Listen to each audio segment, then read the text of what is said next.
receiver. In 1959, in the forest surrounding a small estate in the Swedish village of Mölnbo, a filmmaker and opera singer named Fredrik Jurgensen set up a reel-to-reel tape recorder to capture birdsong for a documentary he was producing. The recording session was routine. When Jurgensen played the tape back at home that evening, the birdsong was there. So was something else. A woman's voice, speaking Norwegian, called him by the name his mother had used for him throughout his childhood. Fridal. His mother had been dead for years. The device Jurgensen was using was a standard reel-to-reel magnetic tape recorder, the same technology used in broadcast studios and research institutions across Europe at the time. Magnetic tape recording works by passing a strip of magnetically sensitive material past a recording head that encodes audio signals as patterns of magnetic alignment along the tape's surface. The playback head reads those patterns and converts them back into sound. The process captures everything within the microphone's frequency range, including sounds too faint for the human ear to register in real time, but detectable on playback when the recording is amplified and slowed. Jurgensen's explanation for what he heard was not mechanical. He believed the tape had captured a voice transmitted through the electromagnetic environment of the recording session and imprinted onto the magnetic surface by a mechanism that existing physics had not yet described. He called the phenomenon electronic voice phenomenon and spent the following decade refining his recording methodology in an attempt to capture clearer and more interpretable voices. The technique Jurgensen developed involved recording in near silence using highly sensitive microphones, then analyzing the resulting tape at reduced speed and increased amplification. He published his findings in a 1964 book titled Voices from the Universe, which attracted the attention of Latvian psychologist Konstants Raudive.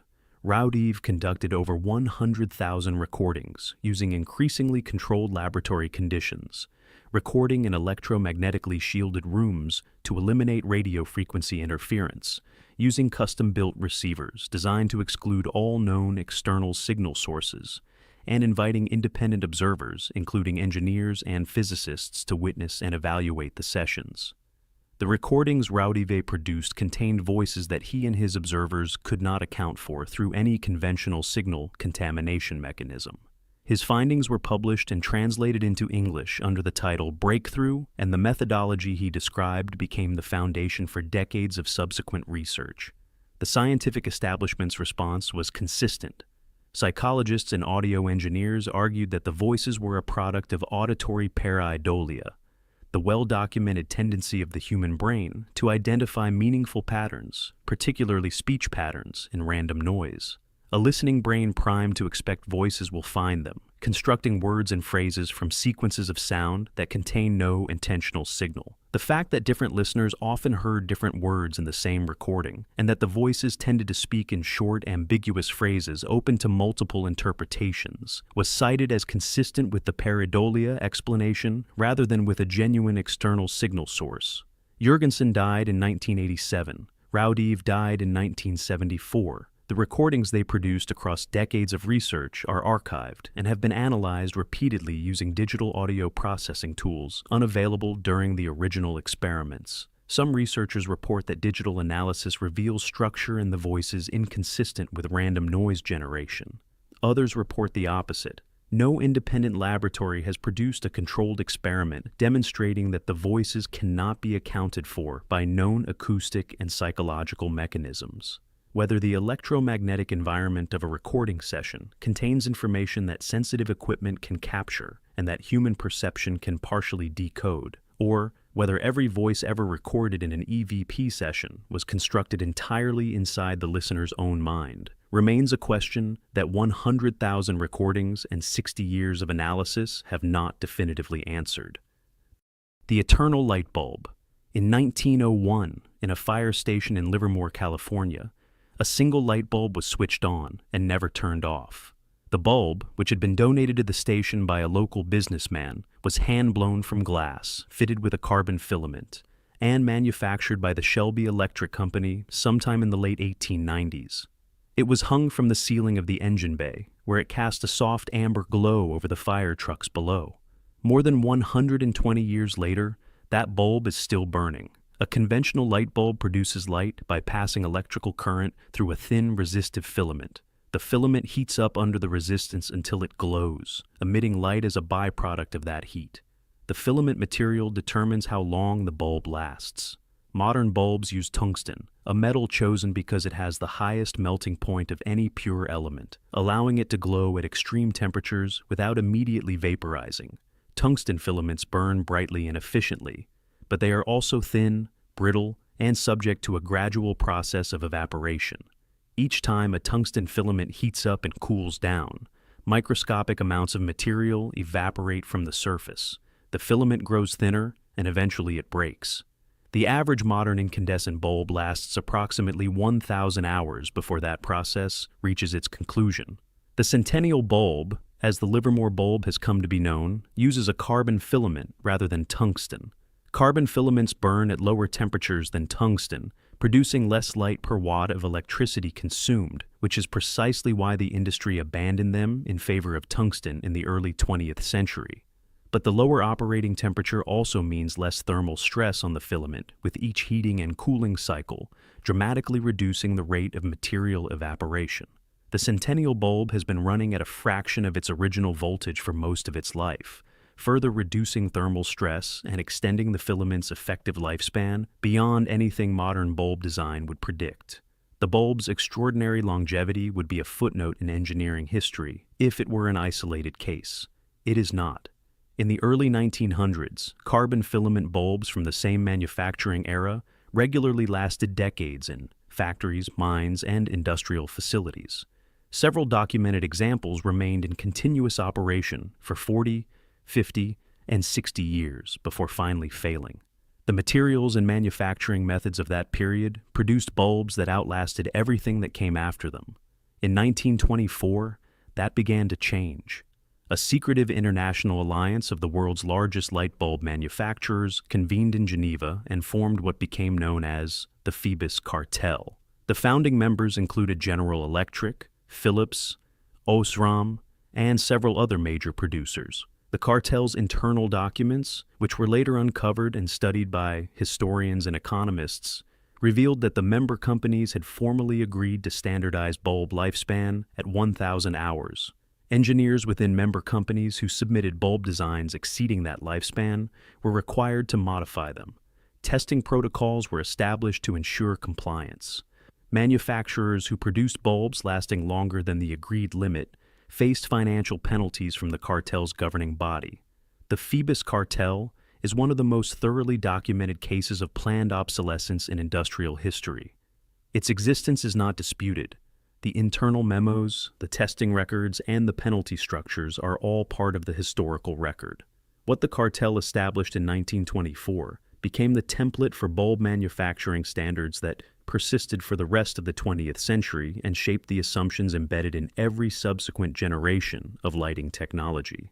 Researchers who have studied the centennial bulb's composition report that its carbon filament formula is not compatible with modern mass production methods, not because the required materials are unavailable, but because the supply chains and manufacturing infrastructure built over the past century were optimized around a different set of priorities entirely. Recreating the bulb at scale would require rebuilding processes that the industry deliberately moved away from.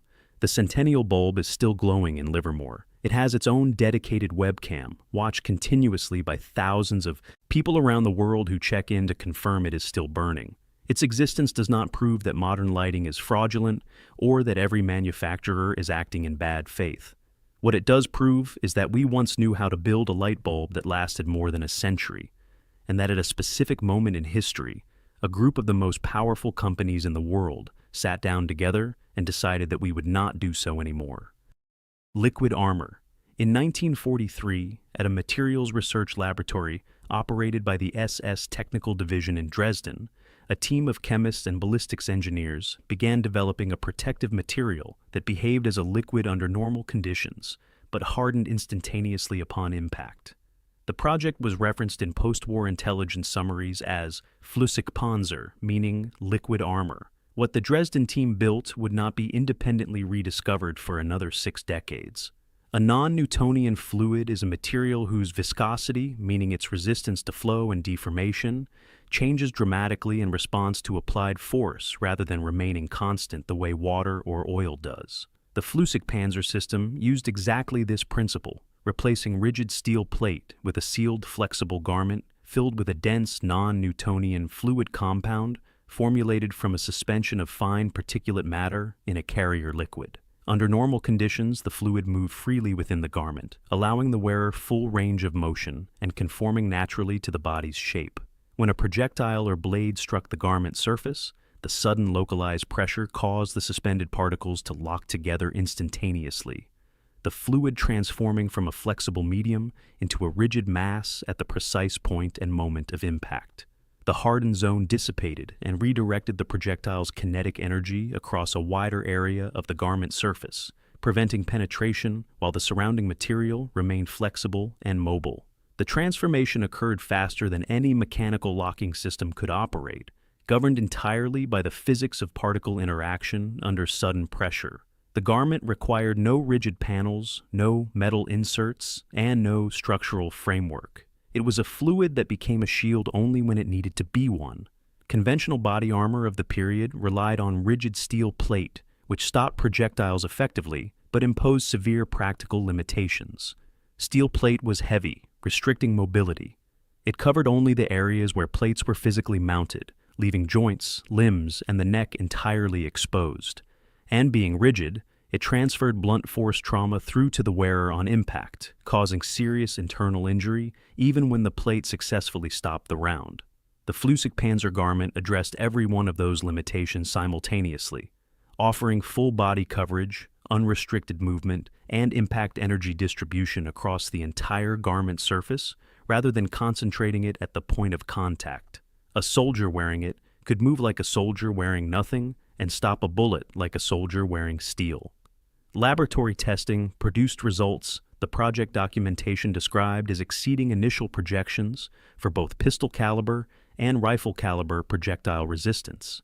Senior SS weapons officials were briefed on the results, and field trials with prototype garments were authorized. Before those trials could be completed, Allied bombing campaigns dismantled the operational capacity of German industrial research one facility at a time. The Dresden laboratory was destroyed. Project personnel scattered across Europe ahead of advancing Allied forces. The specific fluid compound formula at the center of the system was never published, never patented, and never transferred to any Allied intelligence program in recoverable form. The prototype garments did not survive. The documentation that might have reconstructed the formula was lost in the destruction or dispersed among the personal effects of engineers who never reassembled as a team. Allied intelligence teams processed what little survived from the Dresden program after the war. Their assessments were classified. No reference to Flüssigpanzer appeared in any publicly available post-war military research literature. Liquid armor based on non-Newtonian fluid principles was independently developed by researchers at BAE Systems in the United Kingdom and the University of Delaware in the early 2000s, with prototype garments demonstrated publicly around 2010. The underlying material science is identical in principle to the approach the Dresden team had documented 60 years earlier.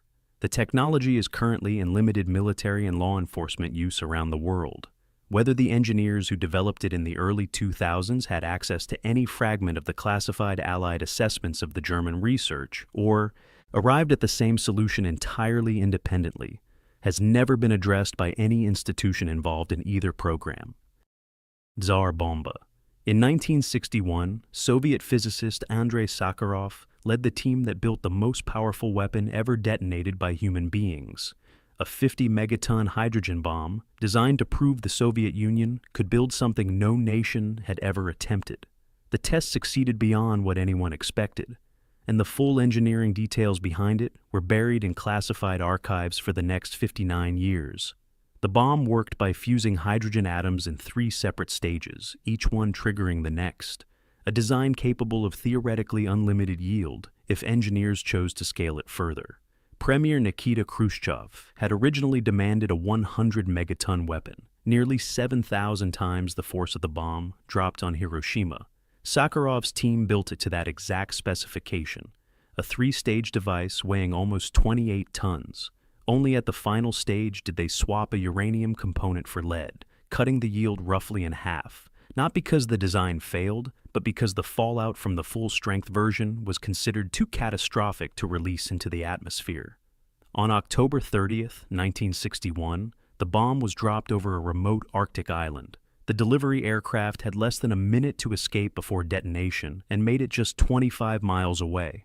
The shockwave caught it anyway, dropping the plane 800 meters out of the sky in a single instant. The crew survived. The island did not. The flash was visible 600 miles away. The mushroom cloud climbed 60 kilometers into the sky, 7 times higher than commercial jets fly today. Windows shattered hundreds of miles from ground zero. The estimated radius of total destruction stretched 35 kilometers from the blast center, an area large enough to erase most major cities on Earth in a single detonation. 6 casings for the bomb had originally been manufactured. Only 1 was ever detonated. The other 5 sat unused once the test had already delivered its message. Proof the program was never about deploying the weapon, only about proving it could exist. The secrecy ran in both directions. Soviet personnel involved in the program signed binding confidentiality agreements and were monitored throughout the entire project. While the test itself was timed deliberately to land just days before a major Communist Party Congress, a calculated show of force aimed directly at the West. The footage of the actual detonation, over 40 minutes of it, remained locked in Russian state archives until 2020, when it was finally declassified, nearly 6 decades after the test took place. Washington's public response was dismissal. Officials called it a stunt with no real military value. Behind closed doors, declassified memos written for President Kennedy tell a different story. AEC Chairman Glenn Seaborg sent Kennedy a memo within weeks of the test, outlining the exact weight and dimensions a 100-megaton American bomb would require if the United States built one to match.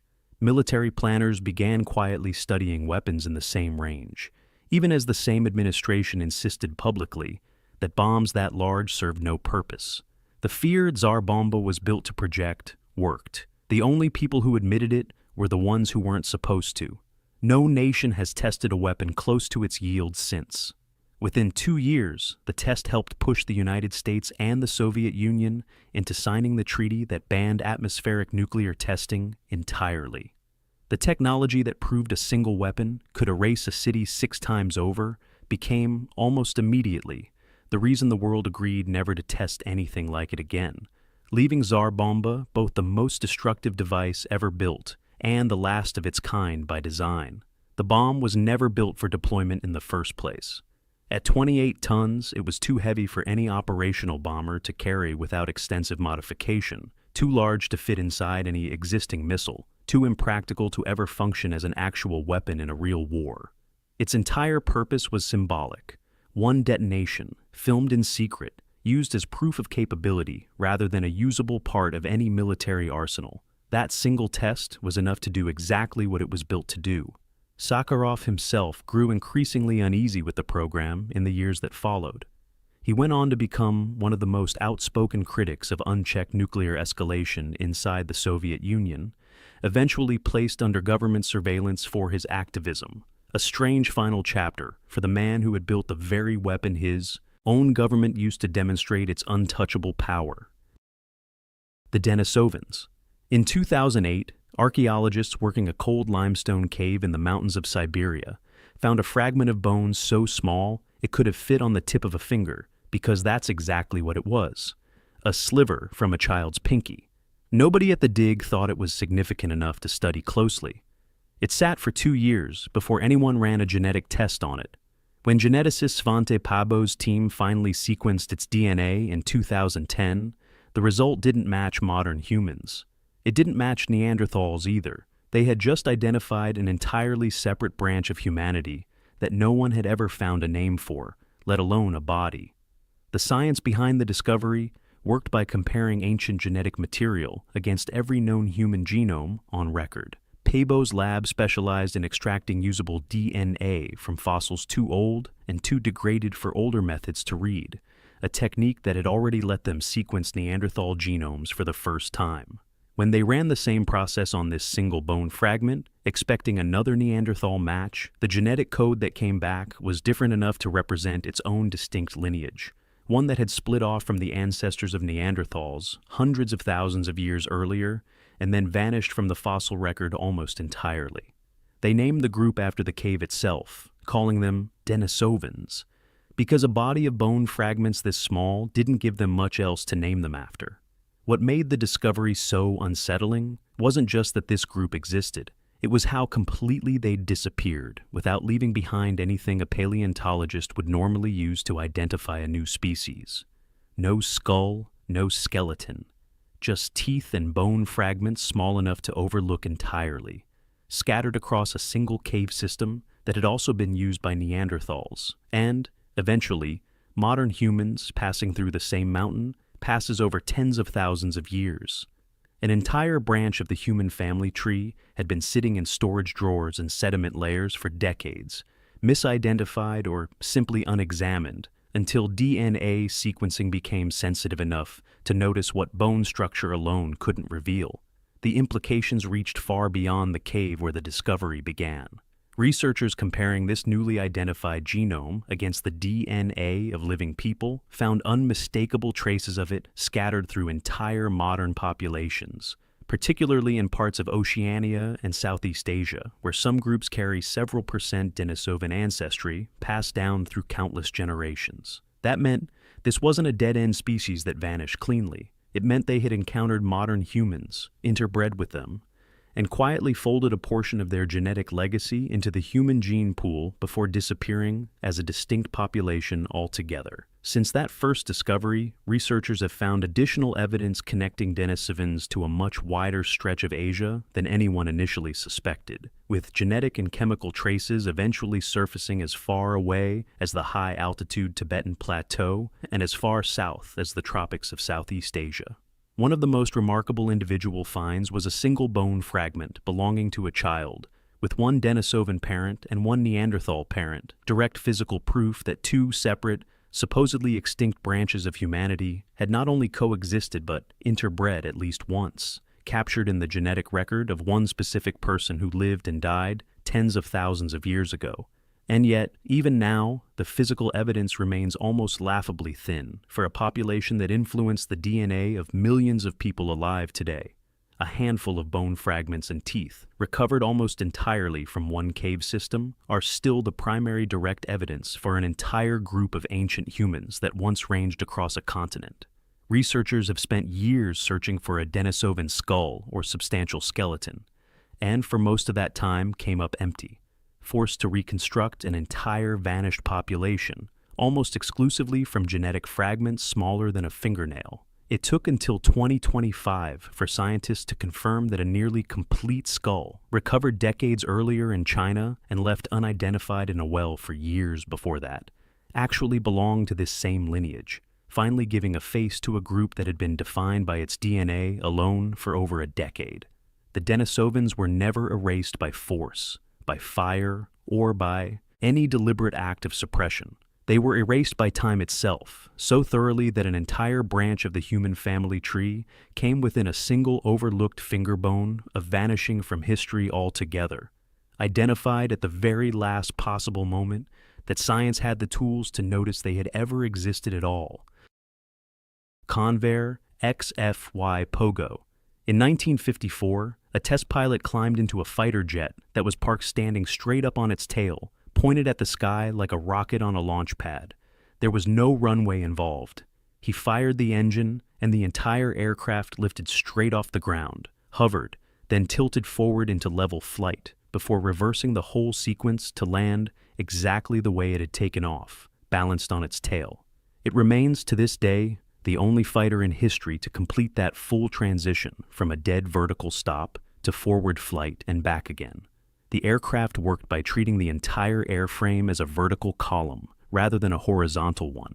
Two enormous contra-rotating propellers, driven by a single turboprop engine putting out several thousand horsepower, sat at the nose and effectively turned the whole plane into something closer to a helicopter standing on its tail than a conventional fighter. Delta-shaped wings gave it stability once it tipped over into forward flight, but the entire concept depended on something no other fighter of the era attempted: taking off and landing without ever needing a runway, a carrier deck, or even much open space at all. That was the entire reason it existed. In the early years of the Cold War, naval planners were worried about a scenario in which a fleet's aircraft carriers, the only places fighters could normally take off and land, became disabled or unavailable in combat.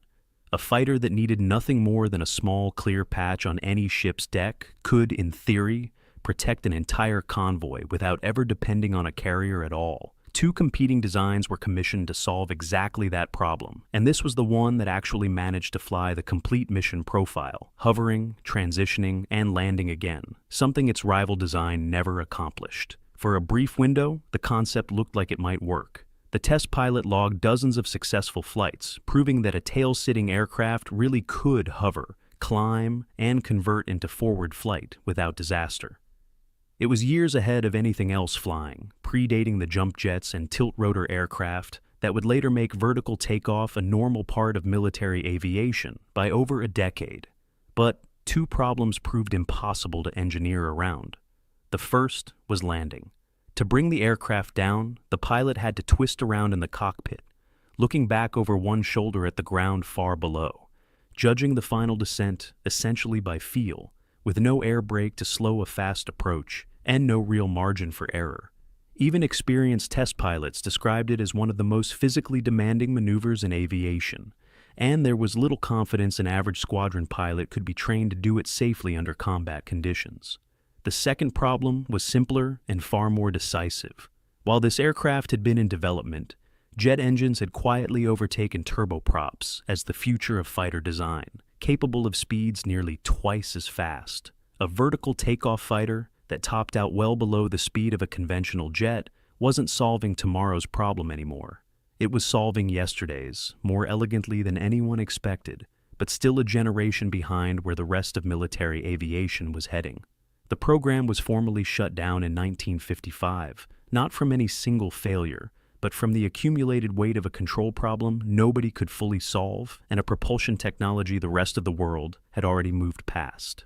The lone working prototype was eventually pulled from storage and placed inside the National Air and Space Museum, sitting exactly the way it had always been designed to sit, balanced upright on its tail, a monument to an idea that worked just well enough to prove it could be done, and not quite well enough to ever be trusted with a pilot who wasn't a test specialist. It never makes the lists people compile of history's great vertical takeoff aircraft, the ones that led to the jets military forces still fly today. Later designs solved the same problem in entirely different ways, keeping the pilot upright and the cockpit facing forward at all times, treating this tail-sitting approach as a dead end rather than a foundation to build on. It was the proof of concept nobody followed, solved a decade before the rest of the world figured out a safer way to do it, and then quietly disappeared into a museum hall where it now stands, permanently, in the one position it was always meant to be in. A reminder that being first to prove something works is no guarantee that anyone will choose to build on it. The Olmec magnetite compass. At the Olmec site of San Lorenzo, in the southern Mexican state of Veracruz, archaeologists excavating one of the oldest known centers of civilization in the Americas unearthed a small polished bar of hematite that had been shaped, grooved, and finished with a precision that ordinary decorative objects of the period did not require. The artifact, catalogued as M160 and dated to between 1400 and 1000 BCE, sat in storage for years before American astronomer John Carlson examined it closely and made a claim that rewrote the history of navigation. The Olmec, he argued, had invented the magnetic compass more than 1,000 years before China.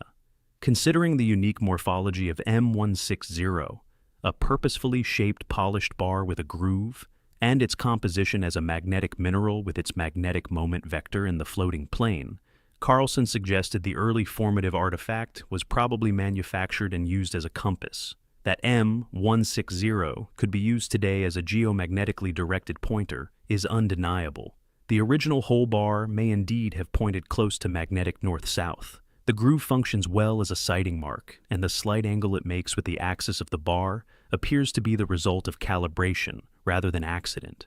A magnetic compass works by exploiting the Earth's geomagnetic field, the planetary-scale magnetic force generated by the movement of molten iron in the Earth's outer core. Any object made from a naturally magnetized mineral, called a lodestone, will align itself with that field when free to rotate, consistently pointing toward magnetic north. The phenomenon requires no external power, no mechanism beyond the object's freedom of movement, and no theoretical understanding of electromagnetism to exploit practically. The only requirements are a magnetized material, a means of allowing it to rotate freely, and the observation that it consistently points in the same direction. Coe successfully tested the M160 pointer on a cork mat in a plastic bowl of water, and also suggested that the Olmec may have suspended magnetite mirrors on string for the same purpose. Fuson noted that the pointer could as easily have been floated on liquid mercury, which was available and extensively used in ancient Mesoamerica. Most intriguingly, the hematite-rich bar M160 from San Lorenzo was able to align to Earth-strength magnetic fields with less than 1 degree of precision. Such a device would have readily indicated the locations and morphologies of magnetized regions on sculptures if it had been available to ancient craftsmen. The groove cut along the bar's upper surface served as a sighting line, allowing a user to read the bar's orientation relative to a fixed reference point with an accuracy that a smooth, featureless bar could not provide. The precision of that groove, cut at a slight angle to the bar's long axis that Carlson identified as consistent with deliberate calibration rather than manufacturing error, suggests the object was not merely a curiosity, but a functional instrument whose maker understood what it was doing. Carlson speculated that the Olmec may have used similar artifacts as directional devices for astrological or geomantic purposes, or to orient their temples, the dwellings of the living, or the interments of the dead. The alignment of Olmec ceremonial architecture at San Lorenzo and at other major Olmec sites has been studied extensively, and several structures show orientations that do not correspond to astronomical alignments, but do correspond to the magnetic declination of the region at the time of their construction, suggesting that magnetic north, rather than celestial north, may have been the reference frame the builders were working from. The Olmec claim, if documented, predates the Chinese discovery of the geomagnetic lodestone compass by more than a millennium. At present, M160 is a unique artifact, and San Lorenzo a unique site. Further documentation of the Olmec claim must await the discovery of similar artifacts in museums, private collections, or as yet undiscovered Olmec sites. No second artifact matching M160's specific combination of shape, groove, and magnetic orientation has been confirmed at any Olmec site since Carlson published his analysis. The artifact itself remains the only physical evidence for a navigational and orientational technology that, if the Olmec possessed it at the scale Carlson's hypothesis implies, should have left far more traces in the archaeological record than a single polished bar sitting in a museum catalog. The radiant energy receiver. In the early 1920s, in a laboratory in Salt Lake City, Utah, an electrical engineer named Thomas Henry Moray connected a device to an antenna, ran a wire to a ground rod pushed into the earth outside, and switched it on. No battery, no generator, no external power source of any kind. The device began producing electricity. Moray connected light bulbs to its output terminals, and they lit up. He invited witnesses to cut every wire they could find, connecting the device to anything external, and the bulbs stayed on. By the end of the decade, the device was reportedly producing 50,000 watts from thin air. During the 1920s, Moray worked in the emerging field of radio, and after hundreds of experiments designed to improve radio reception, claimed to have discovered a source of energy transmission apparently available everywhere. Using advanced ideas in solid-state detectors, he developed a power source which he claimed to produce 50,000 watts. The device worked through a principle Moray called radiant energy, a form of energy he believed permeated the universe and could be tapped using the right combination of antenna, detector, and resonant circuit. Moray's device used a unique rectifier called the RE valve to efficiently capture static electricity from the surrounding air. His oscillator tubes utilized this high-voltage energy to generate an internal secondary cold nuclear reaction. The central component was a detector Moray called the Swedish stone, a piece of material he had acquired during his studies at Uppsala University in Sweden, whose exact composition he never publicly disclosed. The special tubes which appeared to be the key to the success of the device were ionic cold cathode tubes requiring no external power sources. Once the machine was in operation and delivering power, it did not require any continuance of the excitation forces necessary to start it.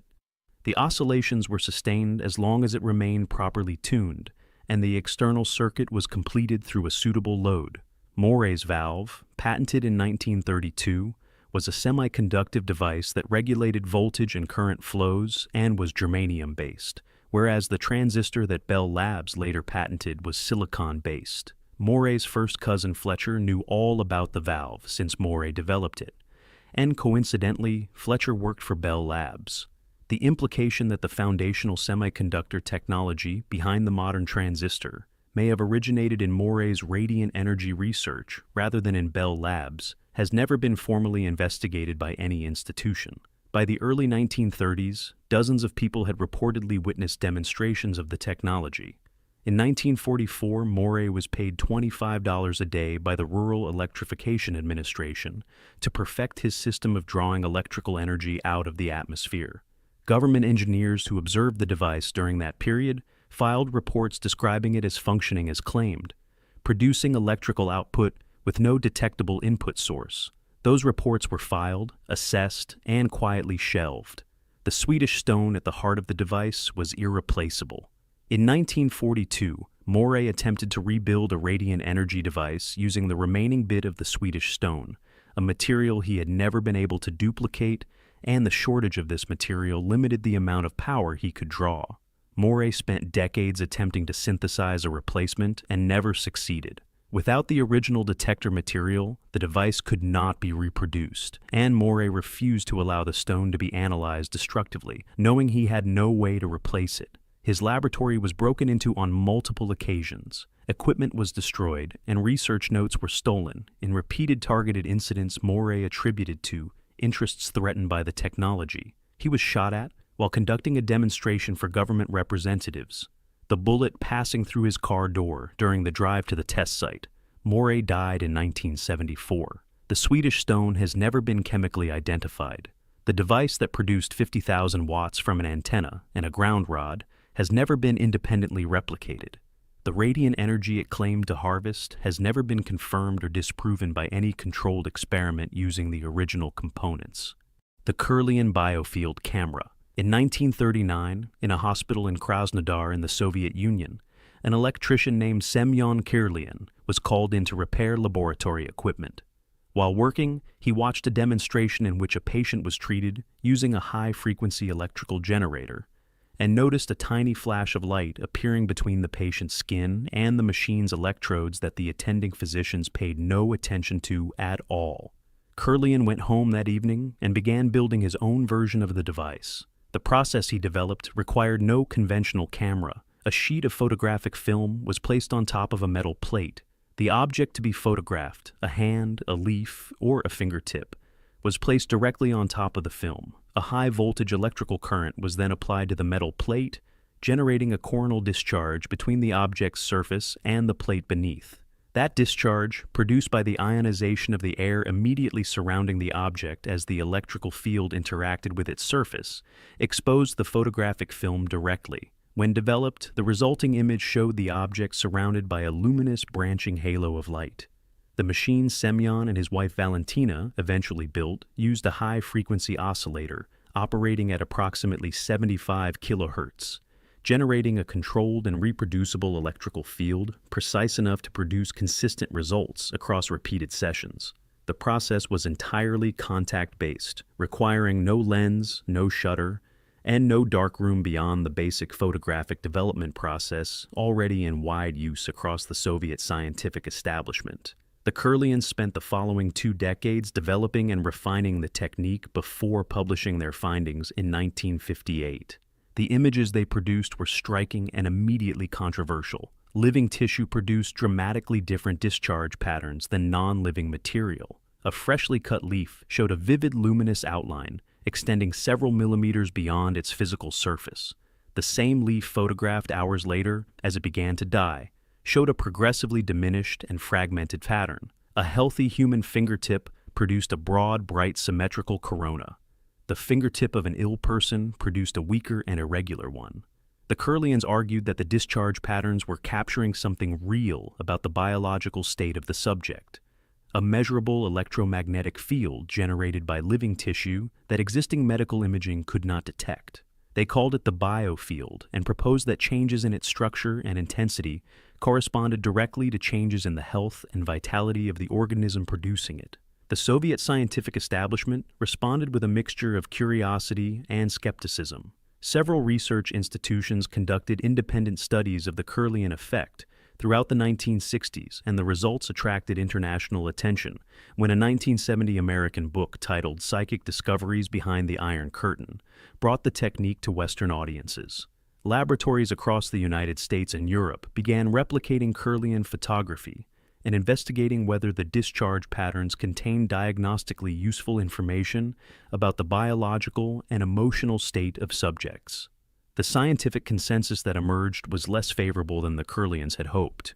Physicists pointed out that coronal discharge photography had been known to electrical engineers since the earliest days of photography, and that the luminous halos produced were a well-understood consequence of how electrical fields interact with the moisture and surface geometry of any object placed within them. The dramatic changes in discharge pattern between living and dead tissue, they argued, were explained entirely by the difference in moisture content and surface conductivity rather than by any biological energy field. The withering leaf produced a smaller corona because it was losing water, not because its life force was fading. Controlled experiments showed that artificially altering the moisture content of a sample produced predictable changes in the discharge pattern consistent with the physiological explanation and inconsistent with a biofield interpretation. Semyon Curlian died in 1978. Valentina had died 7 years earlier. The technique they developed is still in use today in both alternative health practices and legitimate research settings, and the question of whether its discharge patterns carry information about biological states that conventional diagnostics cannot access has never been definitively closed.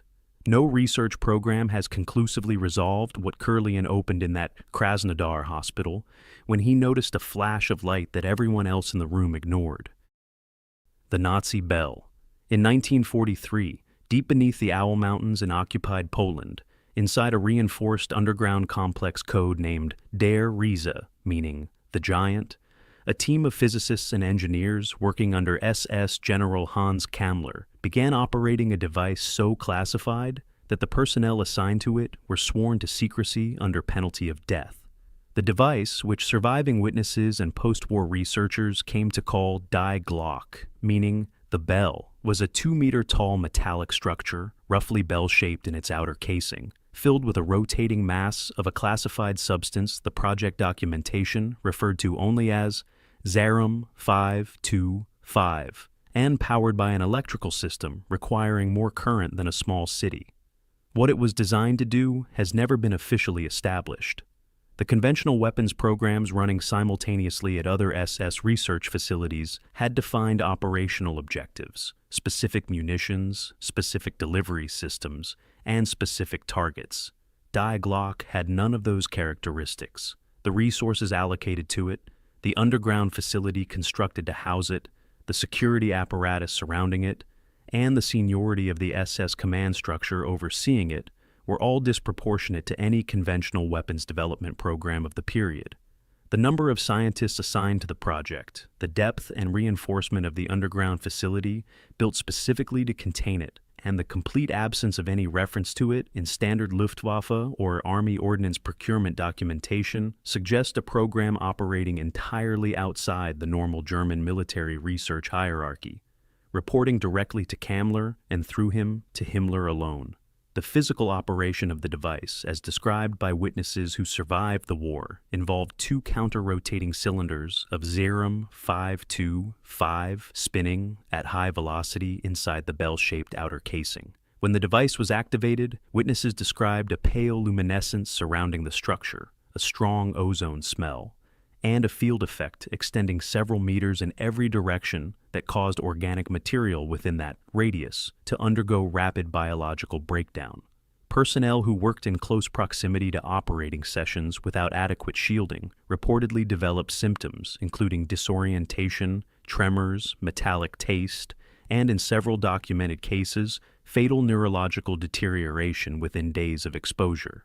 The project documentation listed a significant number of scientific personnel as having died during the development program, at a rate inconsistent with any conventional research hazard. Theories regarding the device's purpose have ranged across anti-gravity propulsion research, torsion field physics, temporal displacement experimentation, and the development of a new category of directed energy weapon. None of those theories has been confirmed by primary documentation because the primary documentation has never been made available. SS General Kammler, who oversaw Die Glocke, along with the V-2 rocket program and several other classified projects, disappeared entirely in the final days of the war.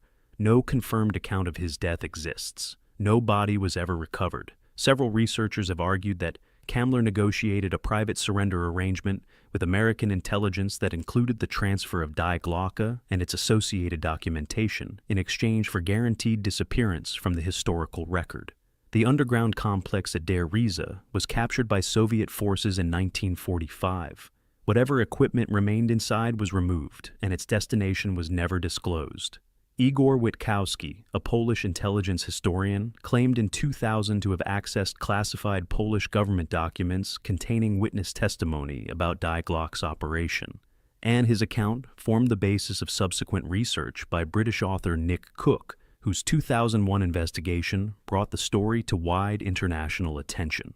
Neither researcher has produced the primary SS documentation that would confirm the device's existence beyond witness testimony. Die Glocke has not been found.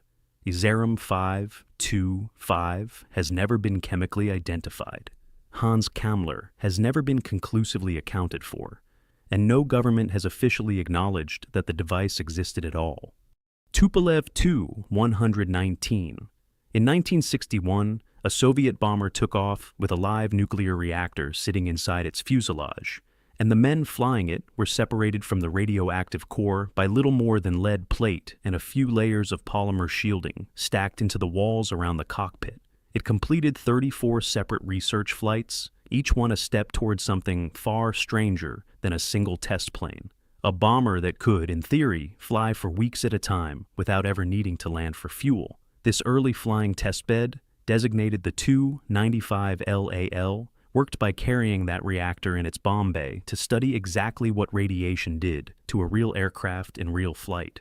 Soviet engineers needed to know whether shielding made of liquid sodium, beryllium oxide, cadmium, and paraffin wax layered together inside the fuselage could keep a crew alive while a live reactor operated a few meters behind them. The data from those flights fed directly into a far more ambitious design, already taking shape on the drawing board, one meant to make the reactor do real work instead of simply riding along for study. That follow-on aircraft was designed to take two of the bomber's 4 engines and run them on heat drawn directly from the reactor instead of burning kerosene at all. Engineers called it a direct cycle system. Air would pass through the engine's compressor, route through the reactor's heat exchanger instead of a fuel-burning combustion chamber, then continue on to the turbine, exactly as it would in a conventional jet. The other 2 engines stayed conventional, partly as backup, and partly because nobody yet trusted an aircraft to fly entirely on reactor power alone. The strategic motivation behind all of it was straightforward and urgent. A nuclear-powered bomber could, in theory, remain airborne for weeks, circling near enemy borders without ever needing to refuel, solving the single greatest limitation of Cold War strategic aviation.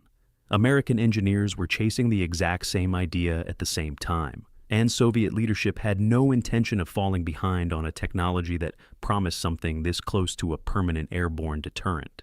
But the deeper into the engineering its designers got, the more the math worked against them. The shielding required to keep a crew alive inside the aircraft turned out to be heavier than any airframe of the era could reasonably carry while still generating useful thrust. The earlier test flights had already proven the radiation could be contained well enough for short research runs, but scaling that same protection up to a full operational bomber meant adding so much shielding mass that the performance gains from never refueling started to disappear entirely. Then the strategic ground shifted under the entire program. Intercontinental ballistic missiles matured faster than anyone building nuclear bombers had planned for, offering the same continuous deterrent capability without putting a single pilot inside a flying reactor. By the late 1960s, Soviet military planners had a cheaper, safer way to achieve exactly what the nuclear bomber program had been built to provide. The fully nuclear version was never completed. A mock-up of its propulsion system existed. The reactor itself had been tested on the ground, but the aircraft that was supposed to fly on nuclear power alone never left the design stage, formally shelved over cost and the political risk of a nuclear-powered bomber crashing anywhere near Soviet soil. What remained afterward was that original flying testbed, the version that genuinely flew with a reactor on board, eventually retired and left to demonstrate a single, narrow point: that a nuclear reactor could survive flight. The bomber that was supposed to use that reactor to fly forever was quietly abandoned at the exact moment missile technology made the entire premise unnecessary, leaving behind detailed engineering studies for an aircraft that, by every available record, never once left the ground under its own intended power. Its designers didn't stop chasing the idea after this version was shelved. A follow-up design, designated 2120, moved the reactor toward the rear of the aircraft entirely and aimed for a target service date sometime in the 1970s. That version was abandoned too, before construction ever began. A further attempt after that, the 2132, tried housing reactors inside the engines themselves and running on kerosene only for takeoff and landing, switching to nuclear power once cruising altitude was reached. It was canceled in the mid-1960s, the third consecutive design in a row that produced detailed blueprints, test rigs, and engineering studies, but never an aircraft that flew on nuclear power as intended. The Sangsingduai artifacts. In 1929, a farmer in southwestern China was digging a ditch near his home when his shovel struck jade. That small discovery eventually led archaeologists to a much larger site. But it wasn't until decades later, when construction workers stumbled onto two large sacrificial pits, that researchers realized just how strange and sophisticated the civilization buried there actually was. Inside those pits, and in additional pits uncovered more recently, archaeologists found thousands of bronze, jade, gold, and ivory objects unlike anything else found in ancient China, evidence of an advanced Bronze Age culture that vanished from the historical record almost entirely. What makes this site instantly recognizable, even to people who've never heard of it, are the bronze masks. Dozens of them, human-faced but stretched and exaggerated, some with ears flared out like wings, and several with eyes that protrude outward on long cylindrical stalks, extending several inches straight off the face. One bronze head stands over 8 feet tall when mounted on its full pole, and excavators also uncovered an extraordinary bronze tree nearly 13 feet high, decorated with birds, fruit, and dragons, along with a striking gold mask and gold scepter, unlike anything found at sites linked to the more famous dynastic centers further east. Those protruding eyes are exactly what's driven so much fringe speculation online. Photos of the bulging-eyed bronze faces circulate constantly in ancient alien content, framed as literal depictions of extraterrestrial visitors, on the logic that no human culture would render a face with eyes extended on stalks unless they were copying something they had actually witnessed. The site's relative obscurity outside China, combined with the genuine strangeness of the imagery, has made it an easy target for that kind of claim, presented as evidence that mainstream archaeology is either baffled by or deliberately downplaying the artifact's true origin. Mainstream archaeology isn't actually baffled, though it is still working out plenty of real detail. This was the major ceremonial and political center of a distinct Bronze Age culture that developed largely independently from the better-known dynastic civilization centered further north, despite existing during roughly the same period. That independence is exactly why the art here looks so different from anything found further east. This culture had its own religious iconography, its own bronze casting traditions, and its own visual language for representing deities or ancestral spirits, one that apparently emphasized exaggerated, stylized facial features as a way of signaling that these figures represented divine or supernatural beings rather than literal portraits of real people, protruding eyes in particular show up repeatedly across the bronze masks in a way that's consistent, not random, suggesting a deliberate artistic and religious convention, possibly connected to surviving regional legends about an early king sometimes described in later, much younger texts as having protruding or vertical eyes himself.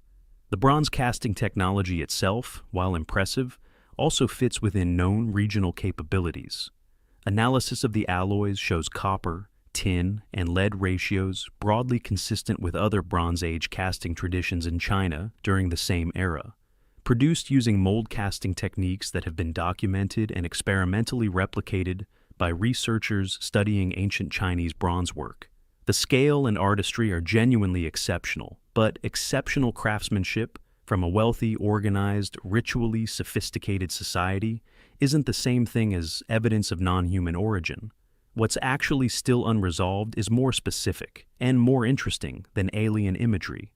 This civilization left no deciphered written language, which means almost everything about its religious beliefs and political structure has to be reconstructed indirectly, through the objects themselves and much later, second-hand textual references written by other cultures.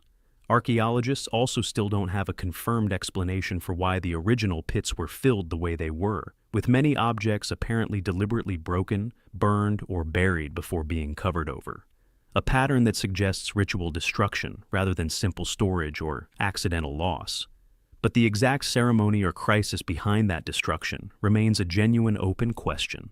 There's also ongoing debate about the precise nature of this culture's relationship with its dynastic neighbors, whether they traded, competed, or had little contact at all. So the real mystery here isn't who those bronze faces depict. It's what specific beliefs, events, and rituals shaped a civilization sophisticated enough to produce them, and confident enough to bury its own treasures in the ground and walk away. Caproni, c. A60, Capronissimo. In January of 1921, fishermen and townspeople along the shore of an Italian lake watched something get towed out of a hangar that looked less like an aircraft and more like a cathedral that had somehow grown wings. 9 of them, stacked in 3 rows of 3, spanning the body of a houseboat-sized hull, with 8 separate engines bolted across the structure. Its creator promised it would carry 100 passengers across the Atlantic Ocean. Almost no one who saw it believed that claim. Almost no one was wrong to doubt it. The aircraft worked in theory on a simple multiplication of an idea that had already proven itself at a smaller scale. Triplanes, 3 wings stacked vertically, generated useful extra lift in a compact footprint. So its designer reasoned that 3 sets of triplanes, 9 wings in total, could scale that same principle up to something massive enough to carry an entire plane load of passengers across an ocean no aircraft had ever crossed commercially before. 8 engines, mounted across the structure, were meant to provide enough raw power to drag that much wing area and that much weight off the surface of the water and into the air. The ambition behind it wasn't reckless. By the early 1920s, transatlantic sea travel still took the better part of a week, and the idea of crossing the same distance by air, in hours instead of days, was exactly the kind of leap forward that early aviation pioneers across Europe were racing each other to achieve first. Whoever built the first viable transatlantic airliner stood to define passenger air travel for a generation. The stakes were not abstract. They were a chance to win an entirely new industry before anyone else even understood the race had started. The first real test came in March of 1921, with a single pilot at the controls and ballast loaded into the cabin to simulate the weight of dozens of passengers who weren't actually on board.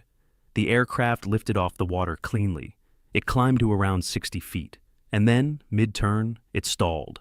A wingtip caught the surface of the lake, and the entire structure folded into the water and broke apart on impact. The pilot survived with only minor injuries. The aircraft did not survive at all. What happened next wasn't a raid, a cover-up, or a confiscation. It was simpler and, in its own way, just as final. The wreck was towed to shore, and its designer initially intended to rebuild it, confident the underlying concept still had merit even after a single disastrous test flight. But the cost of building something that size once had already strained the company's resources, and the cost of building it twice, with no guarantee the second version would fare any better, was more than anyone was willing to commit to a second time.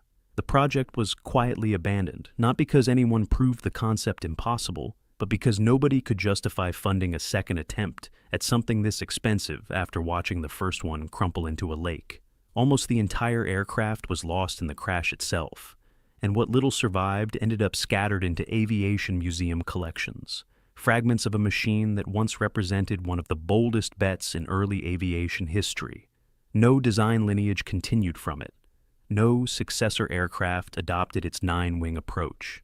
Engineers who studied the wreckage afterward pointed to the same structural problem that haunts every aircraft built this way.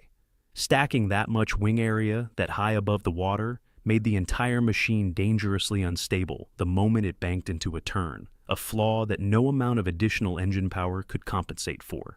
The entire idea of brute-forcing a transatlantic airliner into existence by stacking multiple sets of triplanes simply ended on a lake in under a minute of flight time, and nobody since has seriously tried to revive it.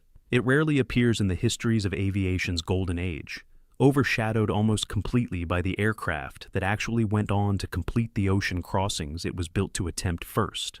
Within a few years, more conventional designs, single sets of wings, fewer engines, far less audacious in appearance, proved that the future of transatlantic travel didn't require 9 wings stacked into a cathedral shape at all. It required patience, smaller iterative improvements, and a willingness to fail quietly rather than spectacularly in front of a crowd. But, for one brief moment, on a quiet lake in northern Italy, it was airborne, carrying the full weight of an entire industry's ambition on 9 wings that existed for less than a minute before gravity and a single bad turn decided otherwise. The Chinese magic mirrors. Around 200 BC, during the Han Dynasty in China, craftsmen began producing bronze mirrors that appeared to do something physically impossible. The front surface reflected light exactly as any polished metal mirror would.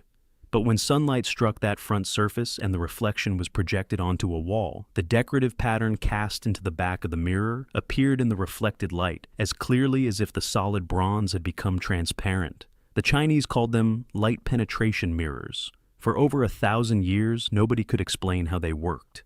The basic mirror shape, with the design on the back, was cast flat, and the convexity of the surface was produced afterwards by elaborate scraping and scratching. The surface was then polished to become shiny. The stresses set up by these processes caused the thinner parts of the surface to bulge outwards and become more convex than the thicker portions.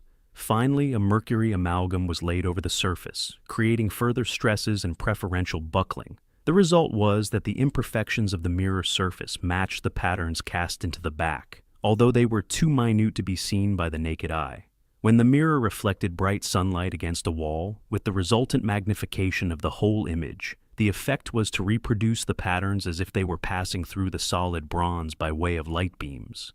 The convex curves of the invisible surface pattern scattered light, making those areas of the reflection darker. The concave curves focused light, making their areas brighter. The combined effect projected the back design onto any illuminated surface with striking clarity, using nothing more than the physics of reflection and the invisible stress geometry of the metal itself. Around the 11th century, a Chinese scientist and court official named Shen Kuo described the mirrors in detail, noting that certain light-penetrating mirrors had about 20 engraved characters in an ancient style that could not be interpreted, and that if such a mirror was exposed to sunlight, although the characters were all on the back, they would pass through and be reflected on the wall, where they could be read most distinctly. Shen Kuo noted with frustration that he did not understand why other mirrors, though extremely thin, did not produce the same effect, and concluded that the ancients must have had some special art that had already been partially lost in his own time. That art had indeed been partially lost. The technique required a level of control over the casting, scraping, and polishing process that was passed between master craftsmen through direct instruction rather than written documentation. As the Han Dynasty gave way to successive dynasties, the number of craftsmen capable of producing a genuinely functioning magic mirror diminished. The magic mirror technology was imported from China, and had a revival in Japan during the mid-16th century, where it served an unexpected purpose. Christianity was considered a foreign influence, and showing faith in its beliefs could cost a person their life. These mirrors helped save many lives during that period, with Christians concealing devotional imagery in the mirror backs and using the projected reflections for secret worship, the bronze surface hiding what the light revealed. Western explorers encountering these enigmatic artifacts in the 19th century were captivated by their seemingly supernatural properties. Despite numerous attempts to unlock their secrets, the true nature of the mirrors remained elusive until the 20th century.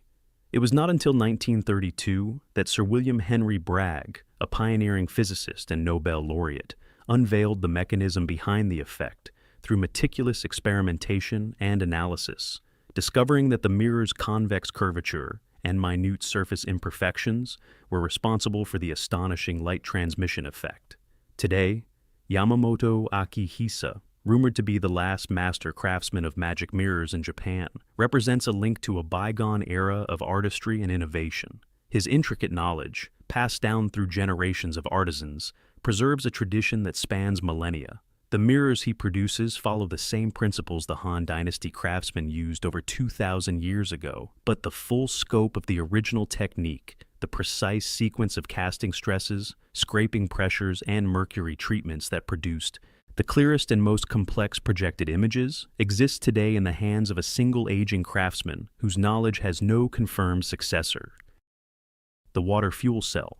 In the 1980s and 1990s, an American inventor named Stanley Meyer developed a device he claimed could run an engine entirely on water, producing hydrogen fuel on demand without the energy losses that make conventional water splitting impractical. The device, which Meyer called the water fuel cell, attracted serious attention from investors, researchers, and government agencies before disappearing under circumstances that have never been fully explained.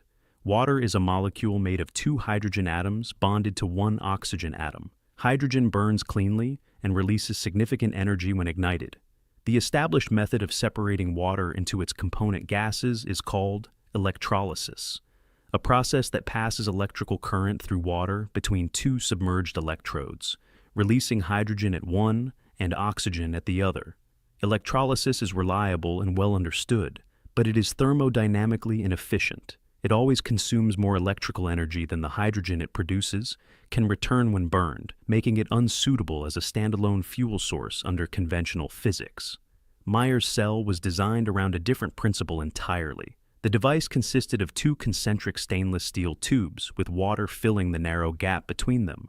Instead of applying continuous electrical current, the cell delivered precisely tuned, pulsed voltage at a frequency matched to the natural resonant frequency of water molecules.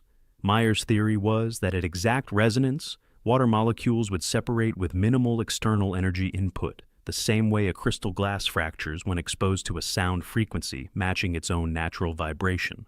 If accurate, this would mean hydrogen fuel could be produced at a fraction of the energy cost of conventional electrolysis, allowing an engine to sustain itself on water indefinitely. Meyer demonstrated a modified dune buggy powered by the device and filed patents in both the United States and the United Kingdom throughout the 1980s. The demonstrations attracted NATO scientists, venture capitalists, and foreign investors who reportedly sought to purchase the technology outright. Every offer was declined. Meyer continued developing and promoting the cell publicly until 1996, when 2 British investors who had paid $25,000 for European development rights pursued legal action after independent testing showed the device performed within the expected parameters of standard electrolysis, with no anomalous energy output detected. A court-appointed expert found no evidence supporting Meyer's claims, and a judge ruled him guilty of gross fraud. Meyer died in March 1998, officially from a cerebral aneurysm. Researchers who later attempted to reconstruct the device from his patents found the schematics incomplete, with critical specifications missing and key details absent or inconsistent.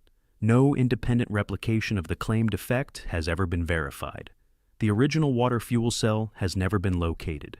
The core question Meyer's device posed, whether resonance phenomena can meaningfully reduce the energy cost of splitting water, remains an area of legitimate scientific inquiry today, explored under different frameworks and with more rigorous methodology in electrochemistry research. Whether Meyer discovered a genuine anomaly he failed to fully document, or constructed a sophisticated technical fiction, the technology he described represented a precise and testable hypothesis. A working water fuel cell would have eliminated the need for fossil fuels entirely, offering unlimited clean energy from the most abundant liquid on Earth. That possibility was never conclusively disproven. It simply disappeared. The subconscious translator.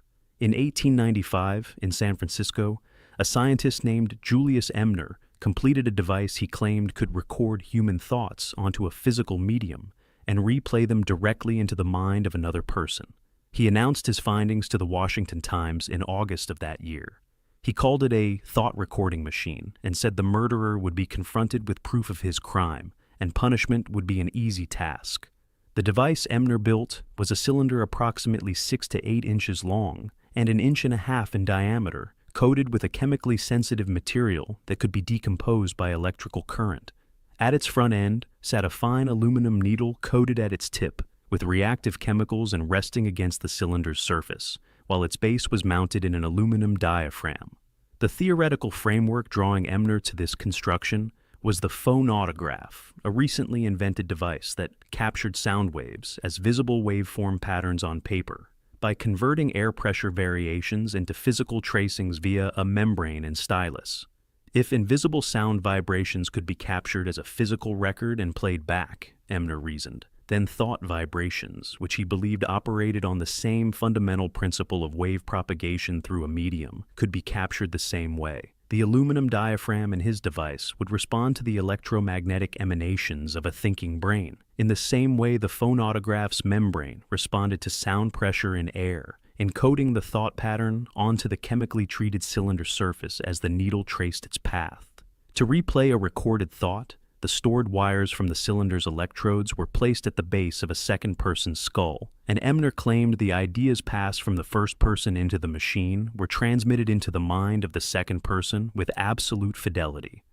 The conception framing itself in the recipient's mind, just as it had formed in the original thinkers, received not through sound or written word, but directly and unconsciously. Emner demonstrated the device to observers who reported astonishment at the results, and reporters who covered his announcement took his claims seriously enough to publish them without significant skepticism. He told journalists he was carefully guarding his secret while speaking with enough enthusiasm about his results that the press concluded he had obtained highly satisfactory findings. The device was in the hands of a patent lawyer at the time of the announcement. No patent was ever granted. No independent scientific assessment of the device was ever published. Emner himself disappeared from the historical record within a year of the announcement, leaving no published follow-up, no laboratory documentation, and no surviving hardware. The principle Emner was working from, that thought produces measurable physical wave propagation analogous to sound, was not scientifically absurd in 1895. The electrical nature of brain activity was not yet understood. EEG would not be developed for another 3 decades, and the discovery that invisible phenomena like X-rays and radio waves could be physically captured had created a genuine scientific environment in which thought recording seemed like a plausible next frontier rather than a fantasy. What Emner could not have known was that the mechanism by which thought produces measurable signals is electrochemical rather than mechanical, operating through ionic gradients across cell membranes rather than through wave propagation in a physical medium, making his diaphragm and needle apparatus categorically unsuited to the task he had designed it for. The research direction Emner was pursuing in 1895 has been continued by legitimate neuroscience for the past century under different names and with radically more sophisticated instrumentation. Researchers at Caltech published findings in Nature describing real-time interpretation of conscious thoughts through neural electrode arrays. Engineers in Japan have used brain scan data combined with artificial intelligence to reconstruct dream imagery with partial accuracy. What Emner described as an aluminum cylinder and a chemical needle, modern neuroscience is approaching with functional MRI machines, implanted electrode arrays, and machine learning models trained on millions of neural recordings. The gap between his device and those instruments is enormous. The ambition behind them is identical. the shape-shifting aircraft. In 1944, inside the Heinkel aircraft manufacturing facilities in Rostock, Germany, a team of aeronautical engineers began developing a variable geometry aircraft capable of physically altering the shape of its wings and fuselage during flight to optimize performance across radically different speed and altitude conditions. The project, referenced in surviving Luftwaffe procurement documents as the Verwandlungsflugzeug, meaning transformation aircraft, was designed to solve a fundamental problem that every fixed-wing aircraft design of the era faced without exception. A wing optimized for high-speed flight performs poorly at low speeds, and a wing optimized for low-speed flight creates too much drag to achieve high speed efficiently. The Verwandlungsflugzeug was designed to have both. A conventional aircraft wing is a fixed structure. Its shape, angle, span, and surface area are determined at the design stage and remain constant throughout every phase of flight. Engineers designing a conventional aircraft must therefore select a wing geometry that represents the best available compromise across the full range of conditions the aircraft will encounter, accepting degraded performance at the extremes of its operational envelope, in exchange for adequate performance across the middle. A fighter aircraft optimized for high-speed interception performs sluggishly during takeoff and landing. A transport aircraft optimized for fuel-efficient cruising cannot maneuver effectively at low altitude and low speed. Every fixed-wing design in existence is a negotiation between competing aerodynamic requirements that cannot all be satisfied simultaneously by a single static structure. The variable geometry system the Heinkel team was developing used a combination of hydraulically actuated internal mechanisms and flexible composite skin panels to physically reconfigure the wing's shape, span, and surface area in response to changing flight conditions. At low speeds during takeoff and landing, the wings would extend outward to their maximum span and adopt a high camber profile, maximizing lift generation at low velocity.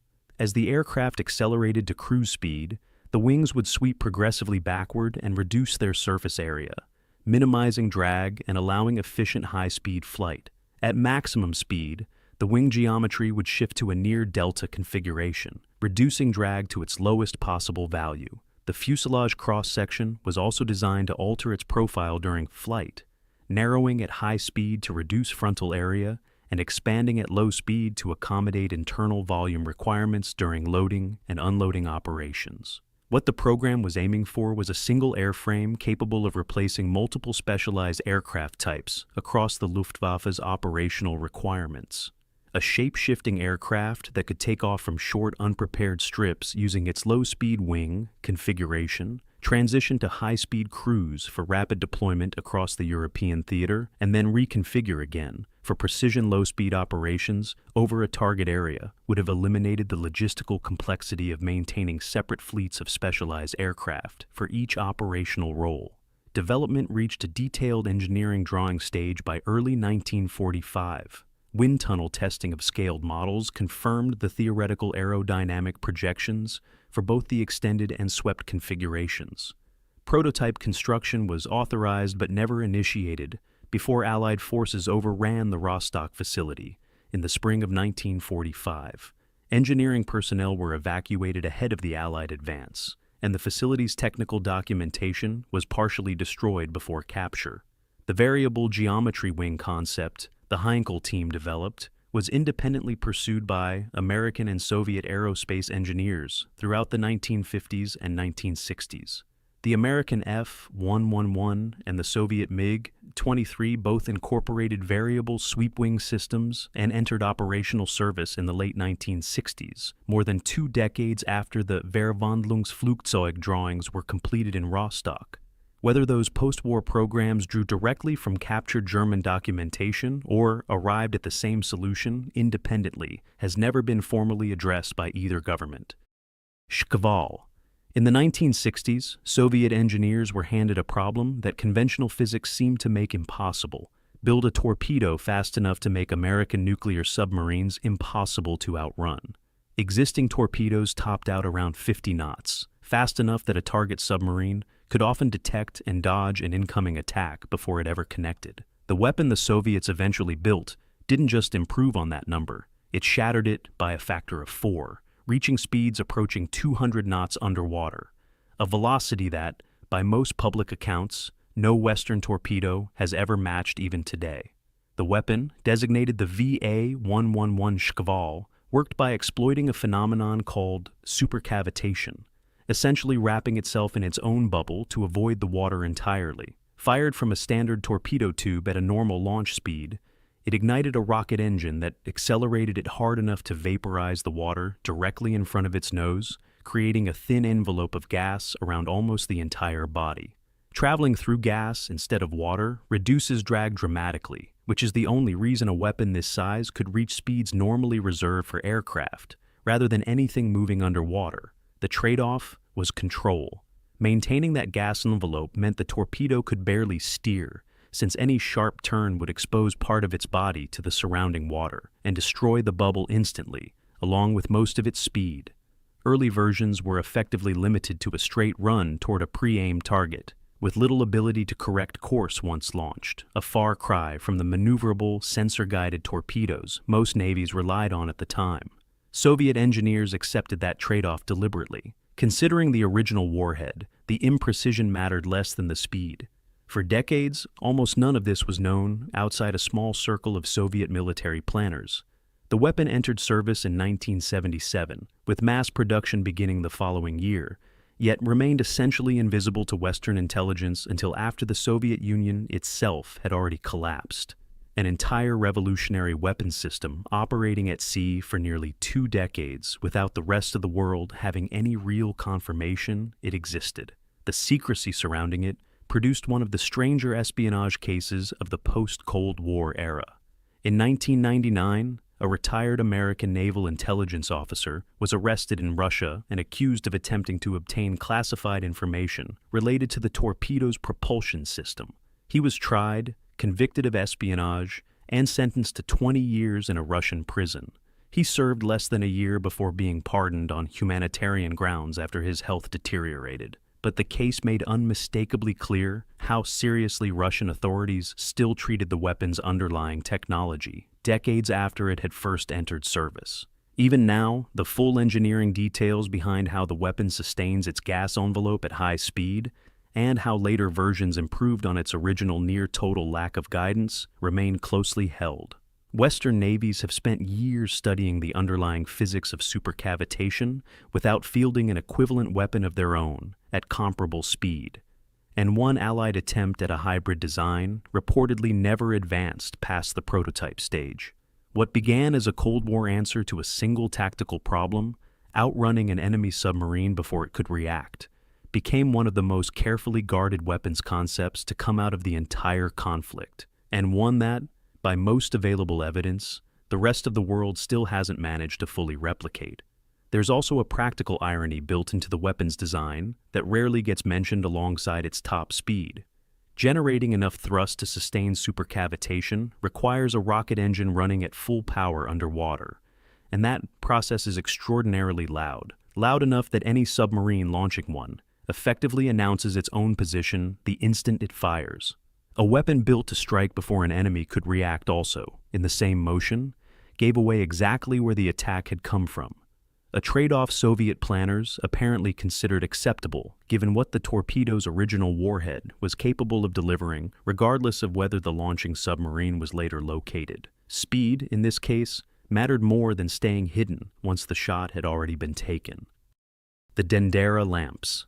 Deep inside a network of narrow underground crypts beneath the Temple of Hathor in Dendera, Egypt, carved directly into the stone walls, sits a relief that, to modern eyes, looks almost unmistakably like a glowing light bulb. An elongated bulb-shaped form, a wavy line coiled inside it like a glass filament, a cable running from its base toward a small box. For decades, this single carving has been at the center of one of the most persistent claims in ancient mystery circles, that the ancient Egyptians had electricity, thousands of years before Thomas Edison was born. The carving itself is real, and it isn't subtle. 3 nearly identical versions of the same scene appear in different crypts throughout the temple complex, each showing the same elongated shape with a serpent coiled inside it. connected by a line resembling a cable to a kneeling figure and a rectangular base that some have compared to an early vacuum tube device. A baboon holding two knives stands nearby in the same scene, and a priest is shown lifting the object upward as though presenting or activating it. The case for an electrical interpretation rests on a few specific observations. The crypts where these carvings appear are deep underground, narrow, and would have been almost completely dark without some form of illumination. Yet the ceilings show no soot or smoke residue of the kind that torches or oil lamps typically leave behind after generations of continuous use. Proponents of the electrical reading argue that the absence of soot, combined with the shape of the carving itself, suggests the Egyptians lit these spaces using something other than open flame, something closer to the elongated glass tube design the relief appears to depict. That theory traces back largely to a single, highly specific source: the Swiss writer Erich von Däniken, whose work in the mid-20th century popularized the idea that numerous ancient monuments around the world were evidence of advanced or extraterrestrial technology.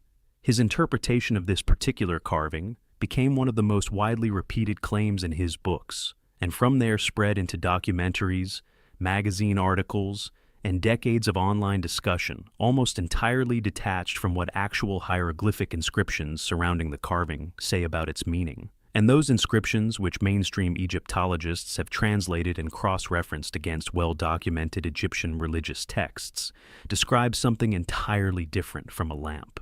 The elongated shape, according to the accompanying hieroglyphs, represents a lotus flower, a powerful symbol of creation in Egyptian mythology, from which a serpent emerges as part of a specific creation myth involving the sky goddess Nut and the daily rebirth of the sun.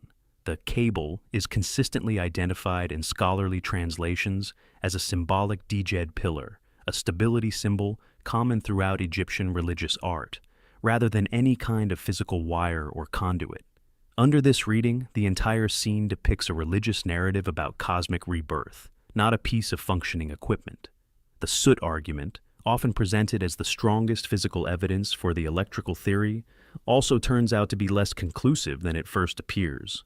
Multiple types of oil lamps used throughout ancient Egypt produced minimal smoke residue under normal use, and ventilation shafts found throughout temple complexes could have carried whatever smoke did accumulate away from the crypts entirely. The absence of heavy soot doesn't necessarily point to an alternative light source. It may simply reflect lamp technology that was cleaner than popular imagination assumes. What remains, stripped of the more dramatic claims built on top of it, is still a genuinely striking piece of ancient art, open to debate not because mainstream scholarship has failed to study it, but because one visually compelling carving, paired with a charismatic and widely read theory, proved far more durable in public imagination than the actual translated inscriptions sitting right beside it on the same temple wall.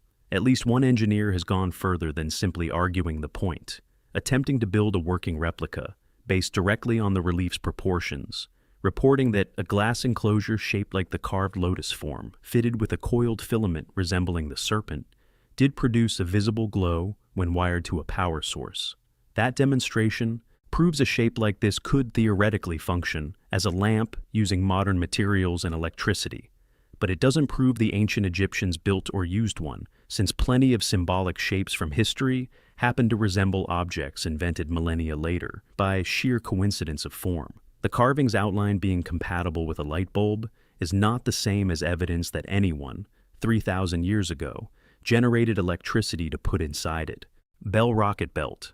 In October of 1961, a soldier stepped off the deck of a landing craft, strapped into a steel and fiberglass harness, lit the engine on his back, and flew. Not jumped, not glided. Flew, rising off the deck, crossing a stretch of open water, and landing upright on the other side, directly in front of the President of the United States. For 21 seconds, a human being moved through the air under nothing but the thrust strapped to his spine, and an entire room full of military officials watched the future of the infantry soldier lift off the ground. The device worked by exploiting a violent chemical reaction rather than a conventional engine. 2 tanks on the pilot's back held concentrated hydrogen peroxide, which, when forced through a catalyst chamber, decomposed almost instantly into a superheated blast of steam and oxygen, vented out through twin nozzles angled near the pilot's hips. There was no fuel burning, no flame, no jet exhaust in the way people usually picture one. Just a chemical reaction, violent enough to generate hundreds of pounds of thrust in a fraction of a second. Enough to lift a fully grown man straight off the ground and hold him there, hovering, for as long as the chemicals lasted.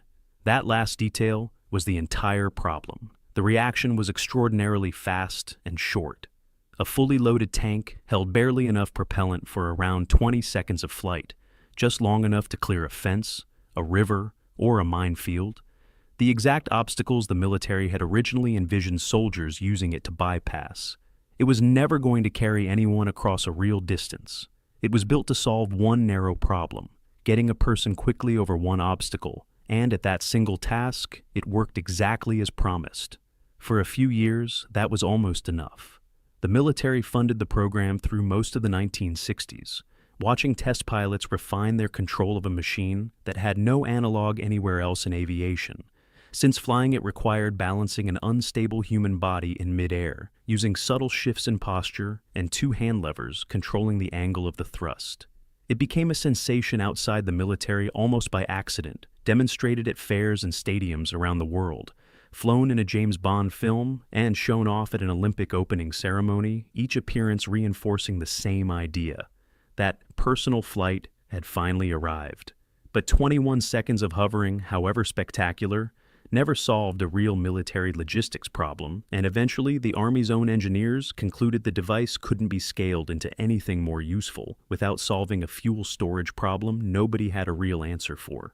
Funding was redirected toward missile development instead, a far more practical use of the same propulsion expertise, and the rocket belt program was quietly wound down, not from any single failure or accident, but because the gap between what it could do and what a soldier actually needed it to do never closed. The engineer who built it didn't get the chance to keep trying.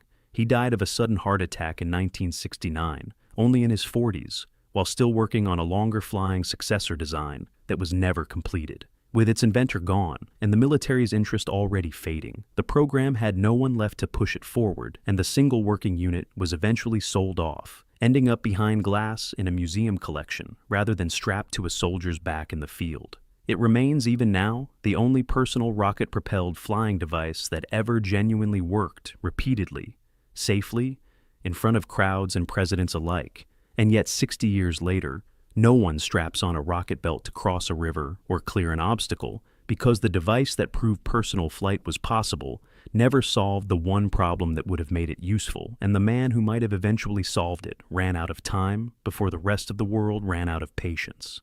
What's left of the program today sits quietly inside a museum annex, and a few private enthusiasts who later acquired pieces of the original research have spent decades trying to build a version that flies longer than the original ever could. None of those attempts have matched its reliability, let alone improved meaningfully on its flight time. The hardest part was never lifting a person off the ground. Plenty of designs have managed that much. The hardest part was always the 21 seconds, and stretching them into something a soldier, or anyone else, could actually use.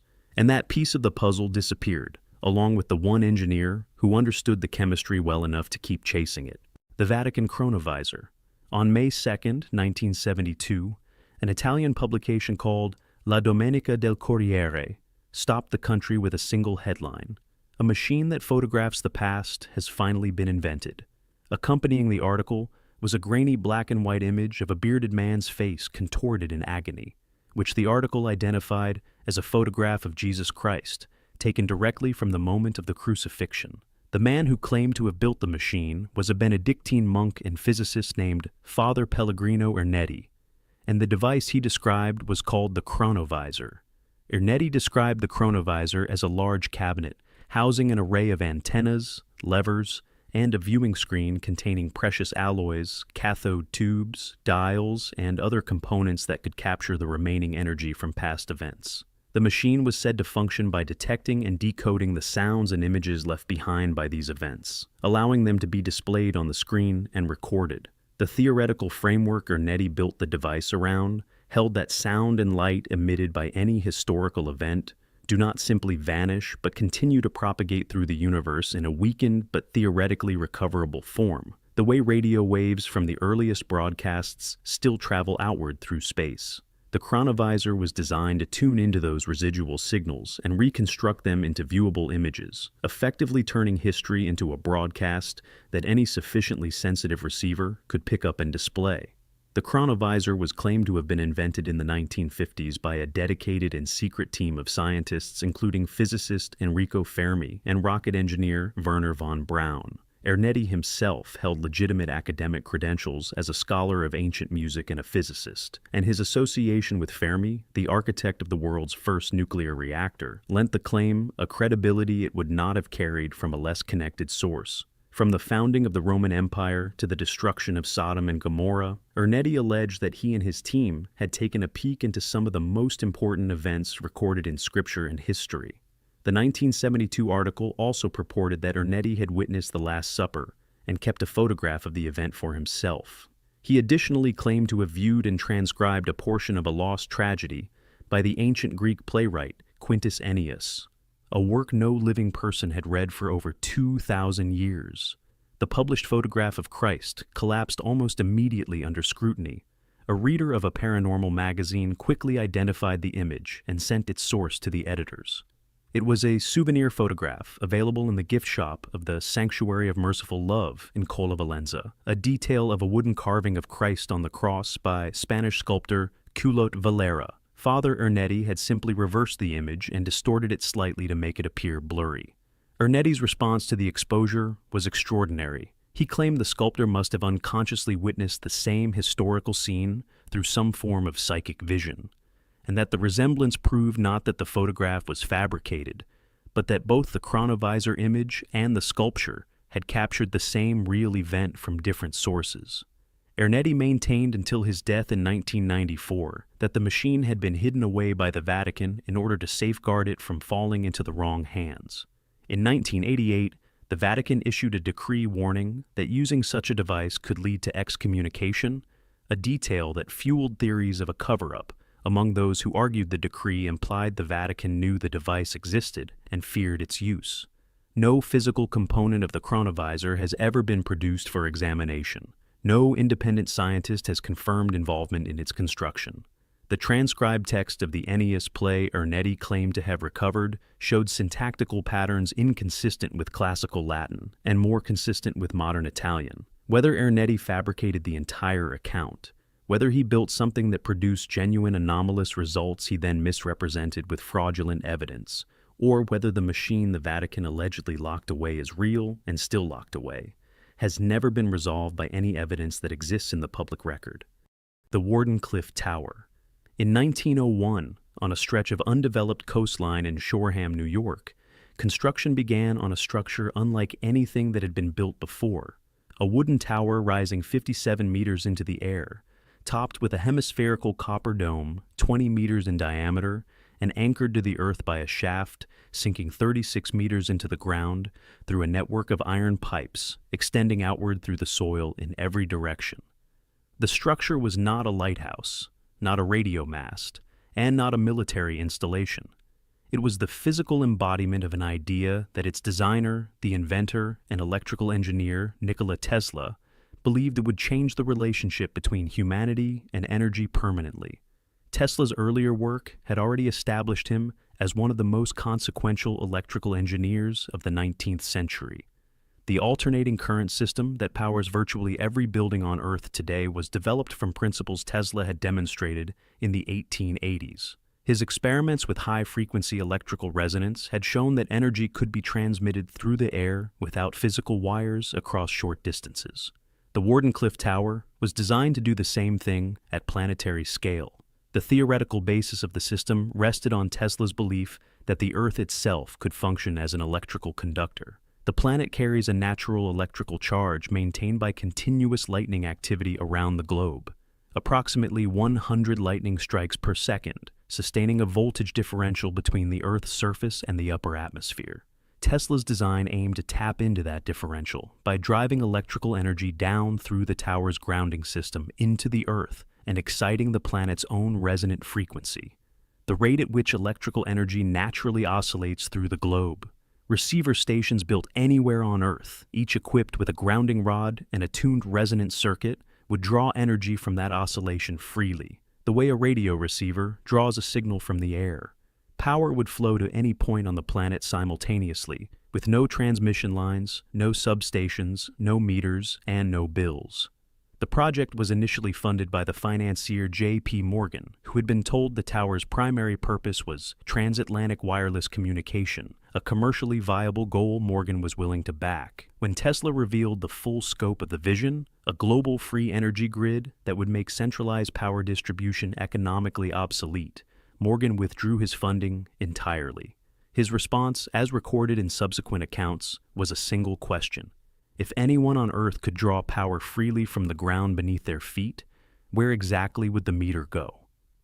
Construction halted in 1905 when the money ran out.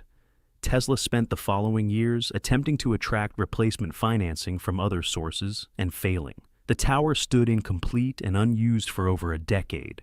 In 1917, it was demolished, officially to satisfy creditors after Tesla's bankruptcy. The copper dome was sold for scrap. The laboratory building was abandoned.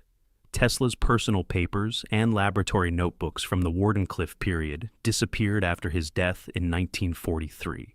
A substantial portion were seized by the United States Office of Alien Property Custodian within days of his death, despite Tesla having been an American citizen for decades. Some documents were eventually returned to Tesla's estate. Others were never accounted for. Engineers who have studied the surviving diagrams describe a system whose theoretical foundations are coherent, but whose critical operational parameters, the precise frequencies, grounding configurations, and resonance tuning required to make the global transmission effect work, are absent from everything that remains. Whether the Wardenclyffe Tower would have functioned as Tesla intended has never been tested. The tower was destroyed before it was completed, the funding was withdrawn before the experiment could be run, and the documentation needed to reconstruct the attempt has not been seen since 1943. What was proposed was a world in which electrical power was as freely available as the air above the ground. What was built instead was the metered, centralized, profit-generating grid that still exists today, the sonic paralysis weapon. In 1942, at an acoustical research facility operated by the German Navy in Kiel, a team of physicists and weapons engineers began developing a directed sound weapon capable of incapacitating enemy personnel at range without projectiles, explosives, or chemical agents. The project, referenced in surviving German Naval High Command procurement documentation as the Schallkanone, meaning sound cannon, was designed to harness the destructive and physiologically disruptive potential of infrasound, the range of sound frequencies below the threshold of human hearing, and focus it into a directed beam that could be aimed at personnel or equipment with disabling effect. Sound is a mechanical wave, a pattern of compression and rarefaction moving through a medium such as air, water, or solid material. Frequencies below approximately 20 cycles per second are infrasonic, below the lower range of human hearing. Infrasound is inaudible to humans, but not imperceptible. At sufficient intensity, infrasonic frequencies interact directly with the body's internal organs, cavities, and fluid-filled structures, inducing resonance effects in tissue that produce disorientation, nausea, involuntary muscle contractions, visual disturbances, and at extreme intensities, structural damage to internal organs. Unlike audible sound weapons, which can be partially mitigated by ear protection, infrasound at operational intensities penetrates the entire body simultaneously and cannot be blocked by any passive personal protective equipment available to Allied forces. The Schallkanone system consisted of a large parabolic reflector dish, estimated at between 3 and 5 meters in diameter, based on surviving engineering sketches, driven by a central infrasound generation mechanism that used a rotating interrupted gas flow to produce a precisely tuned low-frequency output. The parabolic reflector focused and directed the output into a beam narrow enough to be aimed at specific targets. At distances the project documentation estimated at up to 300 meters under favorable atmospheric conditions, the frequency was tunable across a range of infrasonic outputs, allowing operators to select frequencies corresponding to the resonant frequencies of specific biological structures, the human eye socket at approximately 18 cycles per second, the chest cavity and respiratory system at lower frequencies, and the vestibular system governing balance and spatial orientation across a broader infrasonic band. Laboratory testing used animal subjects and volunteer personnel to document the physiological effects of directed infrasound exposure at varying intensities and frequencies. The results, described in captured documentation assessed by British naval intelligence following the war, confirmed incapacitating effects at ranges consistent with the project's operational projections for personnel in open terrain. A field-deployable prototype mounted on a wheeled carriage was constructed and underwent outdoor testing at a restricted range on the Baltic coast. The weapon's operational limitations became apparent during field testing. Atmospheric conditions, including wind, temperature gradients, and humidity, significantly affected the beam's propagation and reduced effective range unpredictably. The parabolic reflector required to focus the infrasound at operationally useful intensities was too large and mechanically fragile for rapid frontline deployment. Power requirements for the generation mechanism demanded a dedicated vehicle-mounted generator that added further logistical complexity. Development was assessed as requiring further engineering work before combat readiness could be achieved, and resource allocation for that development was not approved given competing priorities. British naval intelligence classified their assessment of the captured documentation after the war. Research into directed infrasound as a non-lethal weapon system has been conducted by American, Soviet, and later Russian defense programs throughout the post-war period. No directed infrasound weapon has been publicly confirmed as deployed by any military force, though accounts of physiological effects consistent with the Schallkanon's documented capabilities have appeared in reports from diplomatic facilities and field operations across multiple countries in the decades since. Object 279. In 1959, Soviet engineers rolled out a tank designed to do something no other tank in history had been asked to do: survive sitting at the edge of a nuclear blast and keep fighting afterward. It weighed around 60 tons, ran on 4 separate tracks instead of the usual 2, and was shaped almost like a flattened dome, a design so strange that soldiers who later encountered photographs of it struggled to agree on what it even resembled: a UFO, a clam, a frog hunched low to the ground. Every part of that unusual shape existed for a specific reason. The rounded elliptical hull was built to deflect the shockwave of a nearby nuclear detonation, rather than absorb it directly, reducing the risk of the blast flipping the tank onto its side. A failure mode that earlier tests had shown could disable a conventional tank instantly even without a direct hit. 4 tracks, mounted in pairs on 2 long hollow beams that doubled as fuel tanks, were meant to spread the tank's enormous weight across a wider footprint, letting it cross swampy or churned-up battlefield terrain that would have swallowed a normal heavy tank whole. Inside, the crew sat behind armor up to nearly 11 inches thick, sealed inside a pressurized compartment designed to keep radioactive contamination from leaking in, even if the tank drove straight through ground zero. The tank carried a 130mm cannon capable of firing 5 to 7 rounds a minute through a semi-automatic loading system, paired with night vision equipment and an early stabilization system that let it aim accurately while still moving across rough ground.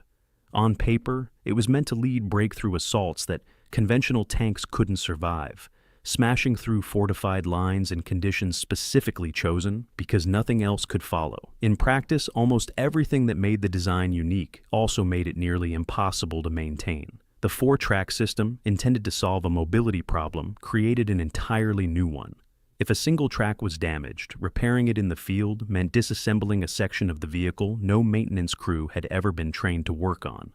The tank turned out to be difficult to steer, inefficient in exactly the swampy terrain it was designed to cross, and so complex to build that producing it at any real scale would have strained Soviet industrial capacity for a vehicle whose usefulness was already being questioned at the highest levels of government. Even its height became a liability nobody had a good answer for, since the hull's rounded shape, the very feature meant to deflect a nuclear shockwave, made it impossible to lower the tank's overall profile without compromising the protection that was the entire point of building it in the first place. Soviet leadership had bigger doubts than mechanical ones. Premier Nikita Khrushchev openly favored a different approach entirely, betting on guided missile-armed light vehicles over massive armored breakthrough tanks. And Soviet military doctrine was shifting away from heavy armor as a category altogether. In July of 1960, Khrushchev moved to settle the argument directly, effectively banning further development of any tank heavier than 30 metric tons, a decision that didn't just end this particular project. It ended an entire class of Soviet heavy tank development in a single stroke. Only a handful of prototypes were ever built. None saw combat. None entered production. What survived was a single example, eventually placed inside Russia's Kubinka Tank Museum, where it sat for decades as a static display before finally being restored to running condition and shown briefly in motion, the closest the design ever got to fulfilling the role it had been built for. More than 60 years after the program that created it was shut down by one man's decision at a single 1960 demonstration.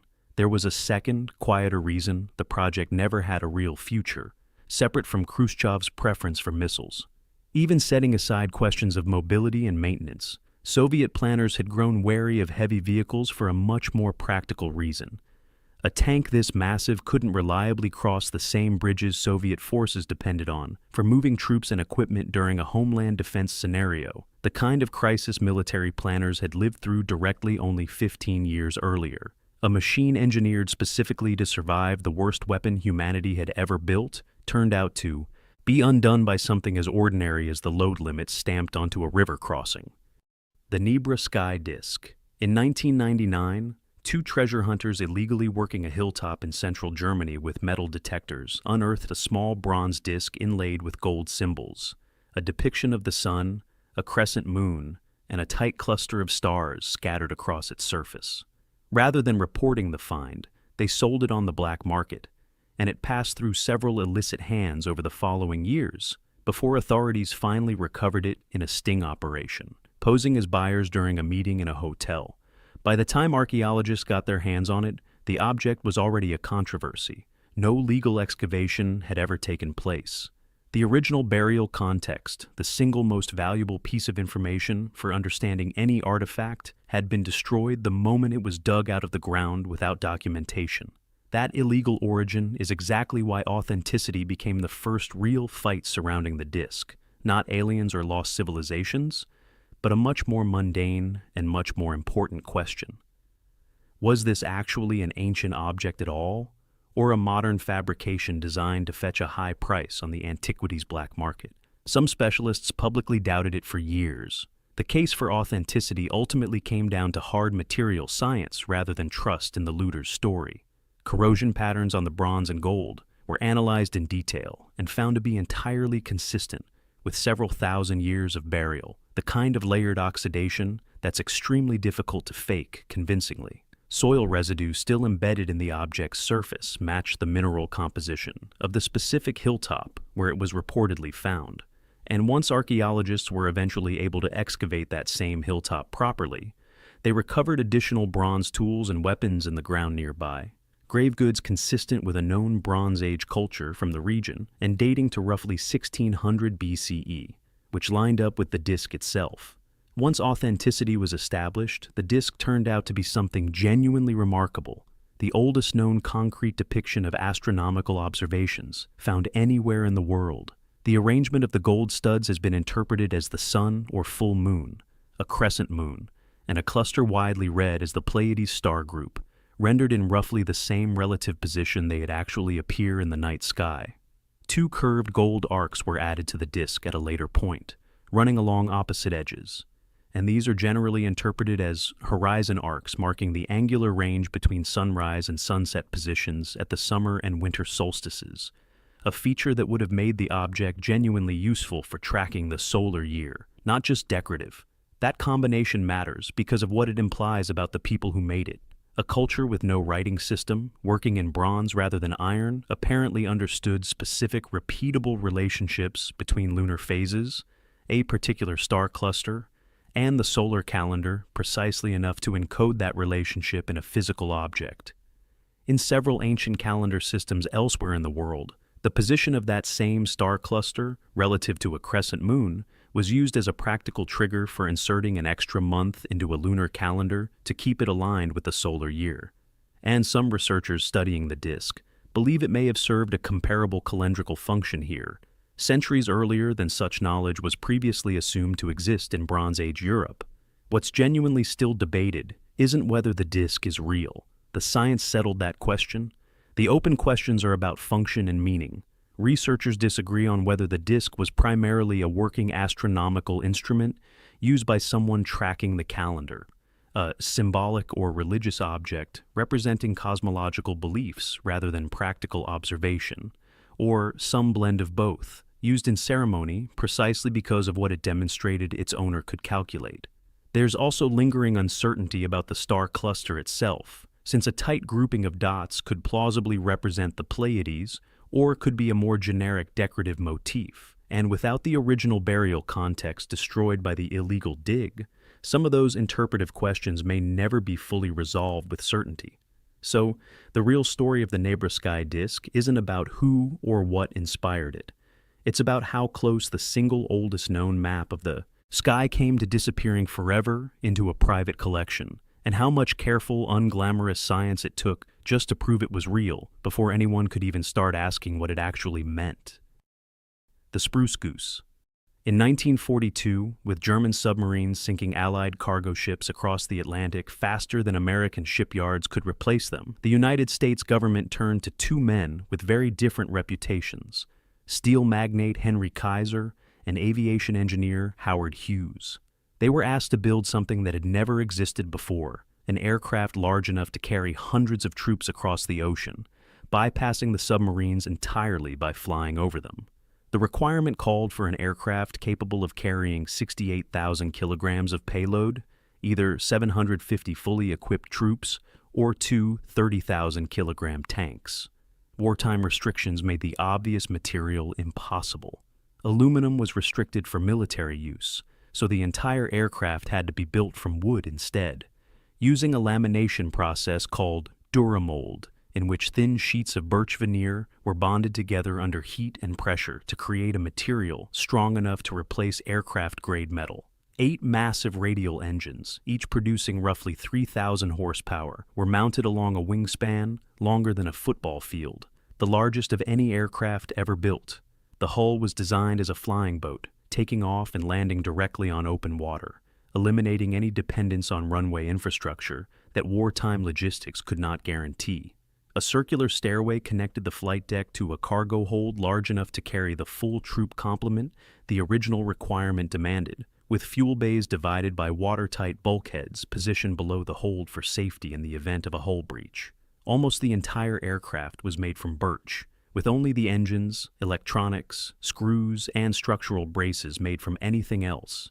Hughes personally oversaw every detail of the construction, with a level of perfectionism that repeatedly delayed the project years past its original deadline, insisting on engineering tolerances far tighter than the wartime production schedule typically allowed for any aircraft of this scale. By the time the aircraft was finally ready to fly in 1947, World War II had been over for 2 years, and there was no longer any military need for it whatsoever. The project had cost the American government and Hughes himself a combined sum that would equal roughly $300 million today. An enormous expenditure on a wooden aircraft that arrived after the war it was built to fight had already ended. Kaiser, frustrated by the endless delays and Hughes's obsession over minute details, had already withdrawn from the project entirely, leaving Hughes to finish what had originally been a shared venture alone. Congress summoned Hughes to testify before a Senate committee investigating wartime spending, demanding to know why so much money had been spent on an aircraft that had never left the ground. During a break in those hearings, Hughes returned to Long Beach to perform what was officially announced as a routine taxi test on the water, with hundreds of spectators gathered on the beach to watch, including a handful of well-known movie stars among the crowd. After 2 uneventful taxi runs, most of the press had already left to file their stories for the day. Hughes had a surprise prepared for the spectators who stayed for the final run. With Hughes at the controls, the aircraft suddenly lifted off the water during what was supposed to be another taxi run, climbing to roughly 25 feet above the harbor and flying for just under half a mile. The flight lasted under a minute, It was the only time the aircraft ever left the water. It never flew again. Hughes considered it one of his greatest achievements and, for the rest of his life, kept the aircraft maintained in flight-ready condition inside a climate-controlled hangar at his own expense, despite never flying it a second time. A full-time crew of workers, all sworn to secrecy, maintained the aircraft in flying condition inside that sealed hangar for decades. A quiet vigil kept around a machine that had already proven everything it would ever need to prove in less than a minute over Long Beach Harbor. After Hughes died, the aircraft was eventually donated to public display. It remains the largest flying boat ever built and holds the largest wingspan of any aircraft in history. A wooden machine that proved every piece of its engineering worked perfectly on the one occasion anyone was ever allowed to see it fly. The Viking Sunstone. Around 1,000 years ago, Viking navigators were sailing from Scandinavia to Iceland, Greenland, and the coast of North America without magnetic compasses, without astrolabes, and without any instrument that modern navigation would recognize as functional across thousands of kilometers of open North Atlantic Ocean. The routes they took passed through some of the foggiest, most cloud-covered, and most light-obscured waters on Earth. According to the sagas they left behind, they found their way using a stone, a glowing sunstone that could locate the sun through any weather. The Iceland spar, sometimes referred to as a sunstone, is a clear form of calcite found in parts of Iceland and Scandinavia. The crystal works through a property of light called polarization. Light radiating from the sun normally travels in waves oscillating in all directions simultaneously. When that light passes through the atmosphere, fog, or cloud cover, it becomes partially polarized, meaning its waves align along a specific axis that corresponds directly to the position of the sun in the sky, even when the sun itself is completely hidden from view. Iceland spar is a birefringent crystal, meaning it splits any beam of light passing through it into two separate beams, traveling at slightly different angles. When the crystal is rotated while held toward the sky, those two beams shift in relative brightness depending on the orientation of the polarized light passing through them. Because of the rhombohedral shape of calcite crystals, they refract or polarize light in such a way as to create a double image. But if the crystal is held in just the right position, the double image becomes a single image, and the navigator knows the crystal is pointing east-west.